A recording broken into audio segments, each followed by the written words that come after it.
جو شخص فجر کی نماز کے بعد باجماعت نماز پڑھے اور اس کے بعد اپنی جگہ پہ ہی بیٹھا رہے اور اللہ کا ذکر ادا کرتا رہے یہاں تک کہ سورج طلوع ہو جائے، پھر 2 رکعت یعنی اشراق کی نماز ادا کرے تو اس کو پورے ایک حج اور عمرے کا ثواب ملتا ہے۔ اور یہ بات آپ صلی اللہ علیہ وسلم نے 3 دفعہ دہرائی۔ اب کچھ صبح شام کے خاص ذکر بھی ہیں جن میں سبحان اللہ و بحمدہ فجر اور مغرب کی نمازوں کے ساتھ پڑھنے کا حکم ہے، اس سے رزق میں بھی اضافہ ہوتا ہے، اور استغفر اللہ و اتوب الیہ کا بھی ذکر آتا ہے۔ اسی طریقے سے ایک اور حدیث میں آتا ہے، اسی طرح ایک اور حدیث میں رسول اللہ صلی اللہ علیہ وسلم نے فرمایا، اس شخص کی مثال جو اپنے رب کو یاد کرتا ہے اور اپنے رب کو یاد نہیں کرتا، زندہ اور مردہ کی سی ہے۔ اسی طرح نبی صلی اللہ علیہ وآلہ وسلم نے فرمایا، کیا میں تمہیں تمہارا بہترین عمل نہ بتاؤں جو تمہارے مالک کے نزدیک زیادہ اچھا اور پاکیزہ ہے اور تمہارے لیے درجات میں بلند ہے اور سونا چاندی کے خرچ کرنے سے بہتر ہے، اور اللہ کی راہ میں جہاد کرتے ہوئے تمہارے ان کی گردنیں مارنے یعنی کفار کی گردنیں مارنے اور ان کی تمہاری گردنیں مارنے سے بھی زیادہ افضل ہے۔ صحابہ رضی اللہ تعالیٰ عنہما نے فرمایا، کیوں نہیں؟ آپ صلی اللہ علیہ وآلہ وسلم نے فرمایا، اللہ کا ذکر۔ اسی طرح ایک اور حدیث میں نبی صلی اللہ علیہ وآلہ وسلم نے فرمایا، مفردون سبقت لے گئے۔ صحابہ رضی اللہ تعالیٰ عنہ نے پوچھا، مفردون کون ہیں؟ تو آپ صلی اللہ علیہ وآلہ وسلم نے فرمایا، اللہ کا ذکر کرنے والے مرد اور اللہ کا ذکر کرنے والی عورتیں۔ اسی طرح اللہ تعالیٰ فرماتے ہیں کہ میں اپنے بندے کے ساتھ ہوں جب تک وہ مجھے یاد کرتا ہے اور میری یاد میں اپنے دونوں ہونٹ ہلاتا رہتا ہے۔ ذکر کے کیا کیا طریقے ہو سکتے ہیں؟ نماز پڑھنا بھی ذکر ہے، قرآن پاک پڑھنا، تسبیحات کرنا، علم حاصل کرنا، نیکی کا حکم دینا اور برائی سے منع کرنا، یہ تمام اللہ کے ذکر میں شامل ہیں۔ پھر یہ ذکر جو ہے شیطانی حملوں سے بچاؤ کے لیے مضبوط قلعہ ہے، جس طرح حضرت یحییٰ علیہ السلام نے بنی اسرائیل کو کہا تھا جب بندہ اللہ تعالیٰ کا ذکر کرتا ہے تو شیطانی حملوں سے محفوظ ایک مضبوط قلعے میں ہوتا ہے۔ اسی طرح حضرت محمد صلی اللہ علیہ وآلہ وسلم نے فرمایا، جب تم لوگ جنت کے باغوں کے پاس سے گزرا کرو تو کچھ کھا پی لیا کرو۔ صحابہ رضی اللہ تعالیٰ عنہما نے پوچھا، جنت کے باغوں سے آپ کی کیا مراد ہے؟ تو آپ صلی اللہ علیہ وآلہ وسلم نے فرمایا، ذکر کی مجالس۔ جہاں ذکر کرنے کے بہت سے فائدے ہیں وہاں پر حسرت کا باعث بھی ہے ذکر کو نہ کرنا۔ ایک حدیث میں آتا ہے، جو لوگ کسی جگہ پر مجلس کریں پھر اس میں اللہ کا ذکر نہ کریں اور نبی صلی اللہ علیہ وآلہ وسلم پر درود نہ بھیجیں تو وہ قیامت کے دن ان کے لیے باعث حسرت ہوگی، اگرچہ وہ قیامت کے دن اپنے اعمال کے مطابق جنت میں بھی چلے جائیں۔ یعنی ایسے لوگ اگر جنت میں چلے بھی جائیں اپنی نیکیوں کی وجہ سے، لیکن ان کی کچھ ایسی سیٹنگز ہوں گی، کچھ ایسی مجالس ہوں گی جن میں انہوں نے اللہ اور اس کے رسول کا ذکر نہیں کیا ہوگا، تو وہ اس بات پہ حسرت کرتے رہیں گے، کاش کہ اس وقت کو بھی ہم نے ضائع نہ کیا ہوتا، اس وقت پہ بھی ہم اللہ کا ذکر کر لیتے۔ اسی طرح ایک اور حدیث میں آتا ہے کہ رسول اللہ صلی اللہ علیہ وآلہ وسلم نے فرمایا، جب بھی سورج چڑھتا ہے اللہ کی ہر ایک مخلوق اللہ کی حمد و ثنا یعنی تسبیح بیان کرتی ہے، لیکن شیطان اور ابن آدم میں سے آشا قسم کے لوگ ذکر نہیں کرتے، تو میں نے بنی آدم میں سے آشا قسم کے لوگوں کے بارے میں سوال کیا کہ وہ کون لوگ ہیں؟ تو آپ صلی اللہ علیہ وآلہ وسلم نے فرمایا، بدترین مخلوق، یا یوں فرمایا اللہ کی مخلوق میں سے بدترین مخلوق۔ ایک اور حدیث میں آتا ہے کہ قیامت کے دن ایک آواز دینے والا آواز دے گا، عقل والے لوگ کہاں ہیں؟ لوگ پوچھیں گے، عقل والے لوگ کون ہیں؟ جواب دیا جائے گا، وہ لوگ جو اللہ کو کھڑے بیٹھے اور لیٹے یاد کرتے تھے اور آسمان اور زمین کی تخلیق میں غور و فکر کرتے تھے اور کہہ اٹھتے تھے، خدایا تو نے ان کو بیکار نہیں بنایا، تو پاک ہے، پس ہم کو جہنم کی آگ سے بچا لے۔ اسی طرح حضرت ابو ہریرہ رضی اللہ تعالیٰ عنہ سے روایت ہے کہ ایک شخص چھت پر لیٹا ہوا تھا کہ آسمان اور ستاروں کو دیکھا تو دیکھتا ہی رہ گیا، اور اس کے دل پر اللہ کی ایسی ہیبت آئی، ایسی عظمت کا احساس ہوا کہ وہ بول اٹھا، خدا کی قسم مجھے یقین ہے کہ تمہارا پیدا کرنے والا کوئی ہے، تم خود ہی نہیں بنے، اے اللہ تو مجھے بخش دے، تو جو بھی ہے بس مجھے بخش دے۔ ایک اور حدیث میں آتا ہے، جو شخص تنہائی میں اللہ کو یاد کرے وہ ایسا ہے جیسے اکیلا کفار کے مقابلے میں چل دیا ہو۔ ایک اور حدیث میں آتا ہے کہ 7 طرح کے لوگ وہ ہیں جن کو اللہ تعالیٰ اپنے عرش الہی کے سائے تلے جگہ دے گا قیامت والے دن، جس دن کوئی سایہ نہیں ہوگا۔ ان میں سے ایک شخص وہ بھی ہے جو تنہائی میں اللہ کو یاد کرے اور اس کی آنکھوں سے آنسو بہہ پڑیں۔ حضرت عائشہ رضی اللہ تعالیٰ عنہا فرماتی ہیں کہ رسول اللہ صلی اللہ علیہ وآلہ وسلم نے فرمایا، اللہ کی وہ مخفیات جن کو فرشتے بھی نہ سن سکے، اس کا ثواب 70 درجے زیادہ ہیں۔ عبادہ بن صامت رضی اللہ تعالیٰ عنہ سے روایت ہے کہ بہترین ذکر خاموش ذکر ہے، اور بہترین رزق وہ ہے جو کافی ہو، یعنی کفایت کرنے والا ہو۔ ایک اور حدیث میں آتا ہے کہ اللہ کو ذکر خامل سے زیادہ یاد کرو۔ پوچھا ذکر خامل کیا ہے؟ کہا گیا مخفیات، یعنی ایسی یاد جو سب سے چھپی ہوئی ہو۔ جو ایسا کرے گا اس کے سارے گناہ معاف ہو جائیں گے، خواہ سمندر کی جھاگ ہی کے برابر کیوں نہ ہوں۔ اب اللہ کا ذکر کیسے کرنا چاہیے؟ جیسے اللہ تعالیٰ نے بتایا ہے۔ حدیث میں آتا ہے کہ اتنی اونچی آواز بھی نہ ہو کہ اپنے رب کا نام اونچا اونچا لو، وہ تو سب جانتا ہے۔ آہستہ ذکر کرو، اللہ کی یاد میں رونا سیکھو۔ سمرہ بن جندب سے روایت ہے، رسول اللہ صلی اللہ علیہ وآلہ وسلم نے فرمایا، اللہ کے نزدیک سب سے زیادہ محبوب کلمات 4 ہیں: سبحان اللہ، والحمد للہ، ولا الہ الا اللہ، واللہ اکبر، اور میں تمہیں ان میں سے کسی بھی کلمے کے شروع کرنا نقصان نہیں دے گا۔ یعنی کہ آپ سبحان اللہ سے شروع کریں، الحمدللہ سے کریں، اللہ اکبر سے کریں، یا لا الہ الا اللہ سے، نقصان نہیں ہوتا۔ مقصد یہ ہے کہ ان 4 کلمات کا کثرت سے ذکر کرنا چاہیے۔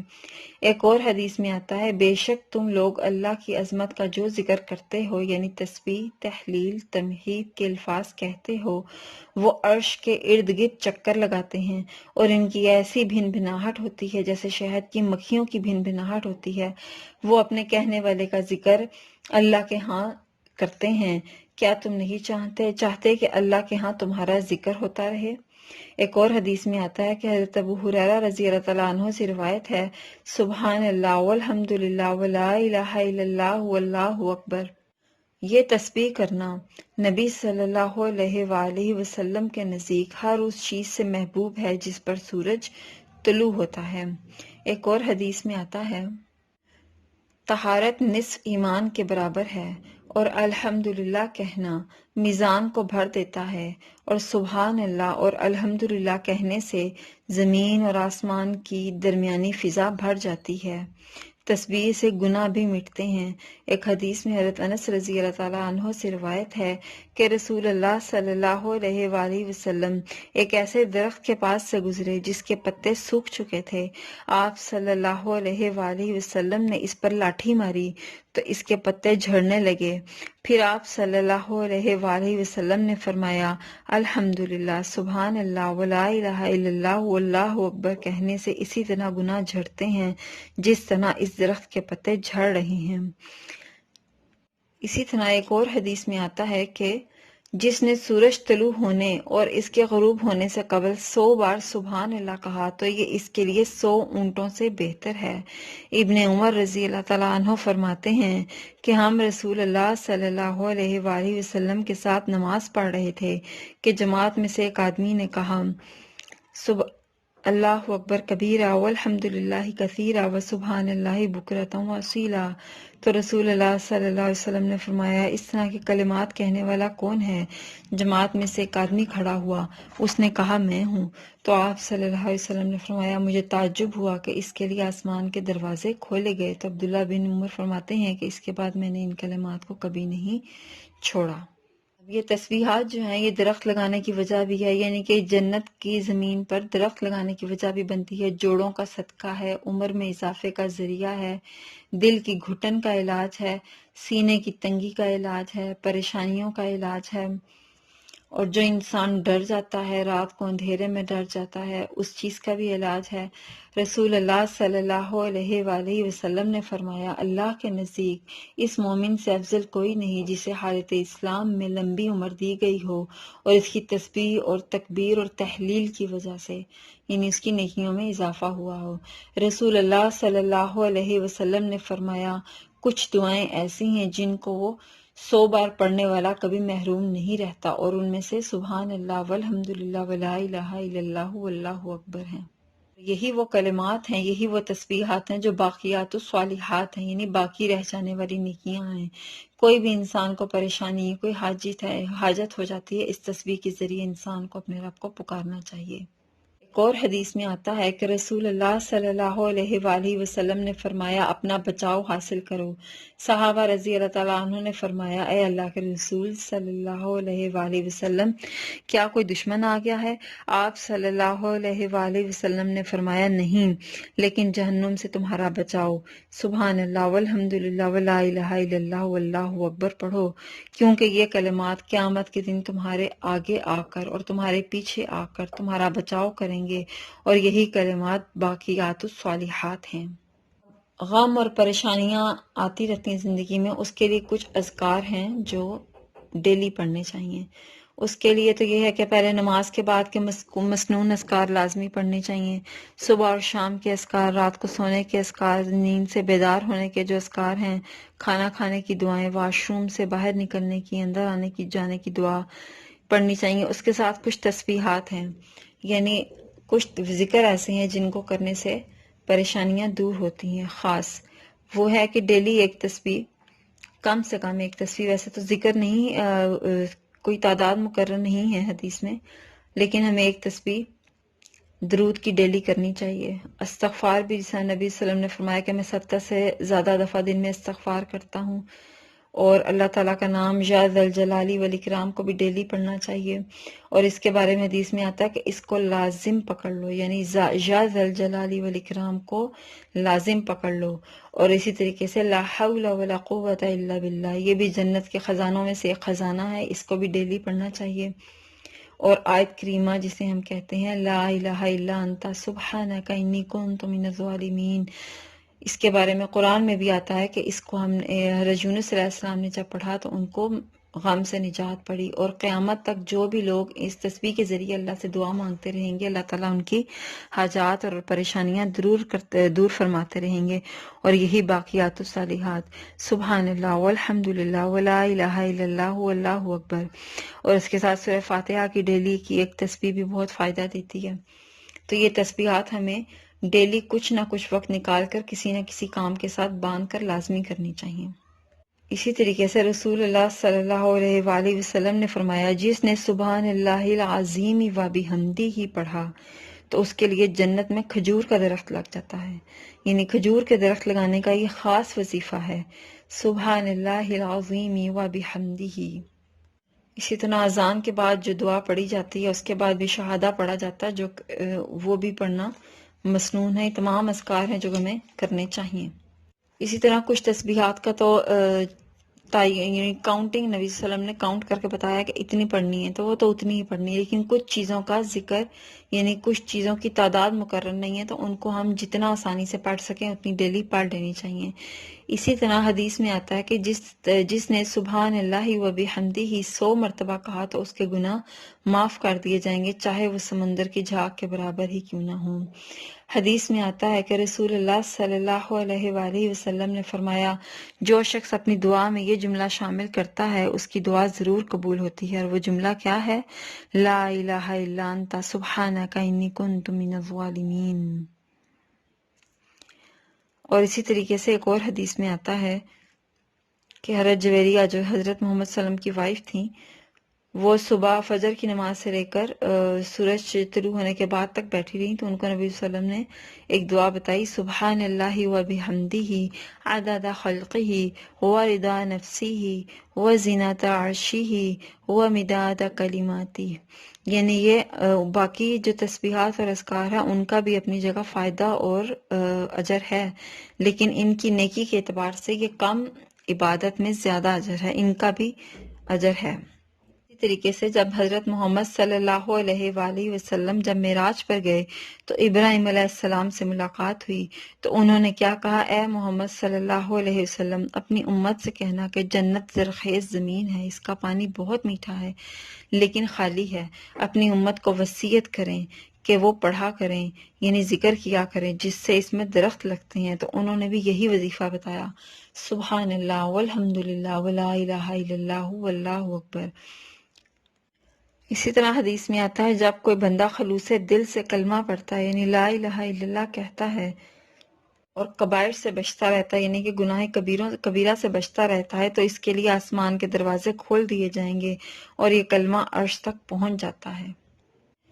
اسی طرح نبی صلی اللہ علیہ وآلہ وسلم نے فرمایا جب مسجد میں تشریف لے جاتے یعنی جب کوئی شخص ادھر جائے یا نبی صلی اللہ علیہ وسلم خود لے جاتے تو وہ یہ کلمہ پڑھتے تھے اعوذ باللہ العظیم وبوجہ الکریم وسلطانہ القدیم من الشیطان الرجیم، تو شیطان کہتا ہے کہ اب وہ میرے شر سے دن بھر کے لیے محفوظ ہو گیا۔ رسول اللہ صلی اللہ علیہ وآلہ وسلم نے فرمایا سب سے محبوب عمل یہ ہے کہ تمہاری زبان اللہ کے ذکر سے تر رہے۔ اسی طرح ایک اور حدیث میں آتا ہے کہ ایک دیہاتی رسول اللہ صلی اللہ علیہ وآلہ وسلم کے پاس آیا اور پوچھا کہ مجھے کوئی ایسا ذکر بتائیں کہ میں جنت میں چلا جاؤں، تو نبی صلی اللہ علیہ وسلم نے فرمایا تم کہو سبحان اللہ والحمد للہ ولا الہ الا اللہ واللہ اکبر، تو اس نے یہ لفظ سنا اور چلا گیا۔ پھر واپس تھوڑی دیر بعد واپس آیا اور کہا یہ تو اللہ کے لیے ہے، میرے لیے کیا ہے؟ تو رسول اللہ صلی اللہ علیہ وسلم نے فرمایا تمہارے لیے بھی ہے، تم کہو اللہم اغفر لی، اللہم ارحمنی، اللہم ارزقنی، یہ 7 کلمات ہیں۔ جب تم کہو گے سبحان اللہ والحمد للہ ولا الہ الا اللہ واللہ اکبر، تو اللہ کہیں گے میرے بندے نے سچ کہا۔ جب تم کہو گے اللہم اغفر لی، تو اللہ تعالیٰ کہیں گے میں نے معاف کیا۔ جب تم کہو گے ورحمنی، تو اللہ تعالیٰ کہیں گے میں نے رحمت کی۔ جب تم کہو گے ورزقنی، تو اللہ تعالیٰ کہیں گے میں نے رزق دینے کا فیصلہ کر لیا۔ اب لا الہ الا اللہ کہنے کی بھی بہت فضیلت ہے۔ ایک حدیث میں آتا ہے جو شخص اس حال میں مرا کہ وہ کلمے پر یقین کرتا تھا تو وہ جنت میں جائے گا۔ نبی صلی اللہ علیہ وآلہ وسلم نے فرمایا قیامت کے روز میری شفاعت سے فیضیاب صرف وہ لوگ ہوں گے جنہوں نے سچے دل سے کلمہ کہا اور اقرار کیا۔ علیہ السلام نے کہا، اسی طرح موسیٰ علیہ السلام کے بارے میں آتا ہے کہ انہوں نے کہا کہ اللہ تعالیٰ مجھے ایسا کلمہ بتائیے جس کا میں ذکر کروں، جس کو میں پڑھ کر تیری حمد و ثنا بیان کروں۔ اللہ تعالیٰ نے ان کو بھی لا الہ الا اللہ ہی پڑھنے کے لیے بتایا۔ اس پر حضرت موسیٰ علیہ السلام نے کہا یہ تو سب پڑھتے ہیں، مجھے کوئی خاص الفاظ چاہیے یا کوئی خاص بات چاہیے، کوئی خاص وظیفہ چاہیے۔ اللہ نے کہا موسیٰ تم اسے معمولی سمجھتے ہو؟ اگر ایک پڑھ لیں کہ میں میزان میں ساری کائنات ایک طرف رکھ دی جائے اور یہ کلمہ ایک طرف رکھ دیا جائے تو یہ کلمے والا پلڑا بھاری ہو جائے گا۔ حدیث میں آتا ہے کہ ایک شخص جس کے 99 دفاتر گناہوں سے بھرے ہوئے ہوں گے، ہر دفتر یعنی ہر فائل یا ہر رجسٹر کا سائز اتنا ہوگا کہ زمین اور آسمان تک کا ہوگا، اللہ کہے گا اس کا بھی حساب کرو۔ ایک چھوٹا سا پیپر لکھا ہوا لائے جائے گا، یعنی کہ اس کے اتنا گناہ ہوں گے کہ زمین سے آسمان تک کے اس کے سارے رجسٹر یا دفتر بھرے ہوئے ہوں گے۔ ایک چھوٹا سا پیپر لایا جائے گا جس پر یہ کلمہ لکھا ہوگا، اللہ تعالیٰ کہے گا یہ بھی لاؤ اور اس کو بھی وزن میں یعنی کہ میزان میں رکھا جائے۔ اللہ تعالیٰ فرمائیں گے آج انصاف کا دن ہے، تو اس کلمے کی وزن سے وہ شخص جنت میں چلا جائے گا۔ افضل ذکر کلمہ ہے اور بہترین دعا جو ہے یعنی بہترین شکر الحمدللہ کہنا ہے۔ اب سبحان اللہ کے مختلف ذکر ہو سکتے ہیں، مطلب ذکر کی کافی چیزیں ہیں، سبحان اللہ، اللہ اکبر، ماشاء اللہ، انشاءاللہ، لا حول ولا قوت الا باللہ، ایسی باتوں سے چھوٹے چھوٹے سے اذکار ہیں جو ہمیں روٹین میں شامل کرنے چاہیے۔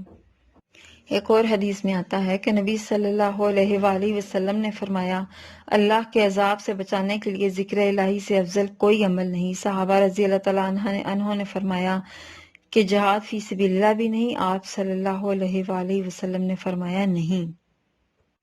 اسی طرح نماز کے بعد جو شخص 33 بار سبحان اللہ، 33 بار الحمدللہ، 33 بار اللہ اکبر اور ایک دفعہ لا الہ الا اللہ وحدہ لا شریک لہ لہ الملک ولہ الحمد وہو علی کل شیء قدیر کہتا ہے تو اس کے گناہ معاف ہو جاتے ہیں، خواہ وہ سمندر ہی کی جھاگ کے برابر کیوں نہ ہو۔ اور اسی طرح یہی کلمہ لا الہ الا اللہ وحدہ لا شریک لہ لہ الملک ولہ الحمد وہو علی کل شیء قدیر، جو شخص یہ کلمہ کہتا ہے 10 بار صبح اور 10 دفعہ شام کو، تو یہ اس کے لیے حضرت اسماعیل علیہ السلام کی اولاد میں سے غلام آزاد کرنے کے برابر ہیں۔ اور اسی کلمے کی تسبیح فجر کے بعد ایک تسبیح کرنے سے شیاطین اور جنات اور جادو وغیرہ کا اثر بھی زائل ہو جاتا ہے اور نئے طریقے سے کوئی حملہ ہونے کا ڈر بھی نہیں ہوتا۔ اسی طرح حدیث میں آتا ہے کہ اللہ تعالیٰ دنیا کے لوگوں میں سے ایک انسان کو لائے گا قیامت والے دن اور اس نے ساری عمر عیش و آرام میں گزاری ہوگی، لیکن اس کو ایک جہنم میں غوطہ لگوایا جائے گا اور پوچھے گا کیا تم نے کبھی آرام دیکھا ہے؟ وہ کہے گا کہ میں نے کبھی آرام دیکھا ہی نہیں۔ اور ایک ایسا شخص جس نے ساری زندگی روتے دھوتے کبھی آرام نہیں دیکھا، پریشانیوں میں گزاری یا جسمانی تکالیف میں گزاری، اس کو جنت میں ایک غوطہ دیا جائے گا اور پوچھا جائے گا تم نے کبھی کوئی تکلیف دیکھی؟ وہ کہے گا اللہ کی قسم میں نے کبھی کوئی تکلیف دیکھی ہی نہیں، یعنی وہ اپنی تمام تکالیف کو بھول جائے گا۔ ذکر کرنے کے بہت سے فائدے ہیں، لیکن ذکر کرنے کا فائدہ صرف اہل ایمان کو ہے۔ کوئی شخص اگر یہ سوچے کہ دوسرا شخص بے شک مسلمان نہیں ہے، کچھ نہیں ہے، لیکن وہ نیکیاں بہت کرتا ہے، ذکر کرتا ہے، یعنی کہ ان میں سے کوئی بھی اذکار کرتا رہے، جس طریقے سے محمد صلی اللہ علیہ وآلہ وسلم کی شریعت آ جانے کے بعد پرانی شریعتیں اللہ تعالیٰ نے منسوخ کر دیں، لیکن ابھی تک وہ شخص کسی پرانی ہی شریعت پر ہے اور اس پر عمل کر رہا ہے، اس وقت نبی صلی اللہ علیہ وسلم کی شریعت کے آ جانے کے بعد تو اس سے اس کا وہ عمل قبول نہیں کیا جائے گا۔ ذکر کرنے کا فائدہ صرف توحید والوں ہی کو ہے، ایمان والوں ہی کو ہے۔ اس طریقے سے لا الہ الا اللہ کہنے کا فائدہ بھی صرف ایمان والوں ہی کو ہے جو سچے دل سے اللہ اور اس کے رسول صلی اللہ علیہ وآلہ وسلم پر ایمان لے کے آئے ہوں۔ سبحانک اللہم و بحمدک اشہد ان لا الہ الا انت استغفرک و اتوب الیک۔ السلام علیکم ورحمۃ اللہ وبرکاتہ۔